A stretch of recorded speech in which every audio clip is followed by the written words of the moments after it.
ಮೊಟ್ಟ ಮೊದಲ ಚುನಾವಣಾ ರಾಜಕೀಯ. ಬಟ್ ಒಳ್ಳೆ ಮುನ್ನಡೆಯಲ್ಲಿದ್ದಾರೆ. ಎಷ್ಟು ಮುನ್ನಡೆ? 26,546 26,546 ಮತಗಳ ಅಂತರದ ಮುನ್ನಡೆಯನ್ನ ಪ್ರಿಯಾಂಕಾ ವಯನಾಡ್ನಲ್ಲಿ ತೋರಿಸಿದ್ದಾರೆ. ಇದೇ ರೀತಿಯಲ್ಲಿ ಕಂಟಿನ್ಯೂ ಆದರೆ ಇನ್ನೊಂದು ಮಿನಿಮಮ್ ಒಂದು 4-5 ಸುತ್ತಿಗೆ ಏನು ಕಮ್ಮಿ ಇಲ್ಲ. 4-5 ಸುತ್ತಿನಲ್ಲಿ ಅಂಥದ್ದೇ ಏನೋ ದೊಡ್ಡ ಡೆವಲಪ್ಮೆಂಟ್ ಆದರೆ ಇದು ಸ್ವಲ್ಪ ಕಡಿಮೆ ಆಗ್ಬೋದು. ಬಿಟ್ಟರೆ ಮುನ್ನಡೆ ಅಂತೂ ಹಾಗೆ ಉಳಿಯುತ್ತೆ. ಇನ್ನು 4-5 ಸುತ್ತಲ್ಲಿ ಆಸ್ ಆಫ್ ನೌ 26,546 ಮತಗಳ ಮುನ್ನಡೆ.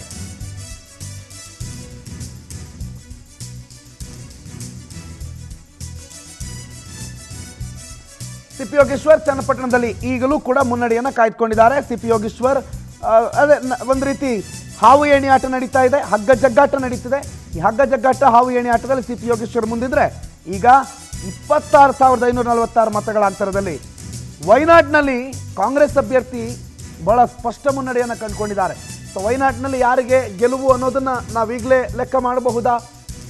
ಲೆಕ್ಕ ಮಾಡದೇ ಇದ್ರೂ ಗೆಲುವು ಯಾರಿಗಾಗುತ್ತೆ ಅನ್ನೋ ಒಂದು ಲೆಕ್ಕಾಚಾರ ಅಂತೂ ಆರಂಭ ಆಗಿದೆ. 26,546 ಲೀಡು ಅಂತಂದರೆ ಅದು ಲೋಕಸಭಾ ಚುನಾವಣೆ. ಲೋಕಸಭೆಯಲ್ಲಿ ನೀವು ಮಿನಿಮಮ್ ಲೀಡ್ ಒಂದು 50,000 ಮಿನಿಮಮ್ ಲೀಡ್ ಇರುತ್ತೆ ಅನ್ನೋದೊಂದು ಲೆಕ್ಕಾಚಾರ. ಬಟ್ ಆ ನಾಗಾಲೋಟ ಇದೆ ನೋಡಿ, ಮತ್ತೊಬ್ಬ ಎದುರುಗಡೆ ಇರುವಂಥ ಅಭ್ಯರ್ಥಿ ತೆಗೆದುಕೊಂಡಿರುವಂಥ ಮತಗಳ ಪ್ರಮಾಣಕ್ಕಿಂತ ಹೆಚ್ಚು ಲೀಡೇ ಇದ್ದಾರೆ ಅಂತ ಸ್ಪಷ್ಟವಾಗಿ ಅನ್ನಿಸ್ತಾ ಇದೆ.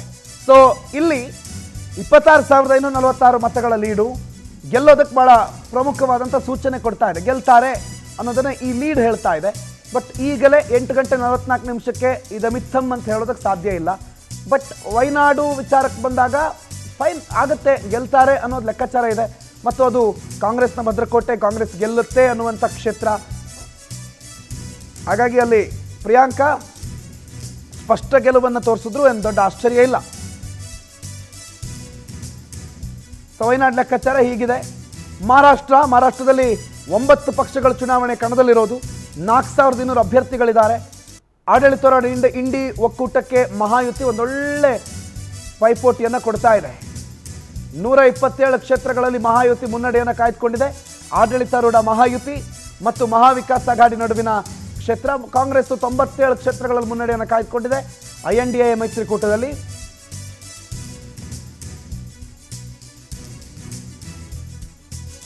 ಸೊ ಮುನ್ನಡೆಯನ್ನು ಸಿ.ಪಿ. ಯೋಗೇಶ್ವರ್ ಕಂಡುಕೊಂಡಿದ್ದಾರೆ. ಆಸ್ ಆಫ್ ನಾವು ಜಿದ್ದಿನ ಈ ಸಮರದಲ್ಲಿ ಏನು ಭಾಳ ದೊಡ್ಡ ಲೀಡು, ಭಾಳ ಕಮ್ಮಿ ಲೀಡು ಗೊತ್ತಿಲ್ಲ, ಲೆಕ್ಕಾಚಾರ ಬರಬೇಕು. ಬಟ್ 127 ಕ್ಷೇತ್ರಗಳಲ್ಲಿ ಮಹಾಯುತಿ ಮುನ್ನಡೆಯನ್ನು ಕಾಯ್ದುಕೊಂಡಿರೋದು.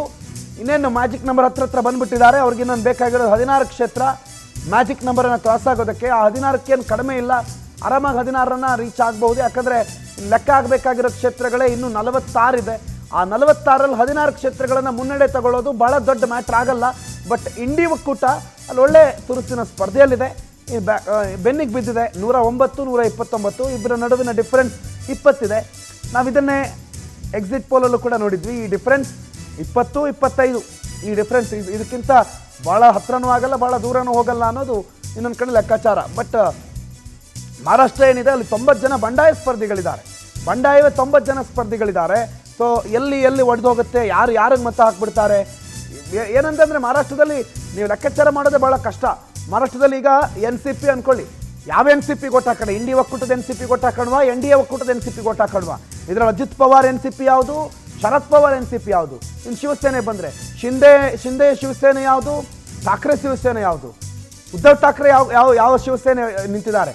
ಅಲ್ಲಿ ಚಿಹ್ನೆಗಳ ವಿಚಾರದಲ್ಲಿ ಗಲಾಟೆ ಆಗಿತ್ತು. ಚಿಹ್ನೆಗಳ ವಿಚಾರದಲ್ಲಿ ದೊಡ್ಡ ಚಿಹ್ನೆ ನಮ್ಮದೇ ಹೈಯೆಸ್ಟ್ ನಂಬರ್ಸ್ ಇರುವಂಥ ಶಿವಸೇನೆ ಅಂಥೇಳಿ ಶಿಂದೆ ಶಿವಸೇನೆ ಬಣ ಚಿಹ್ನೆಯನ್ನು, ಪಕ್ಷದ ಹೆಸರನ್ನು ಉಳಿಸ್ಕೊಂಡಿತ್ತು.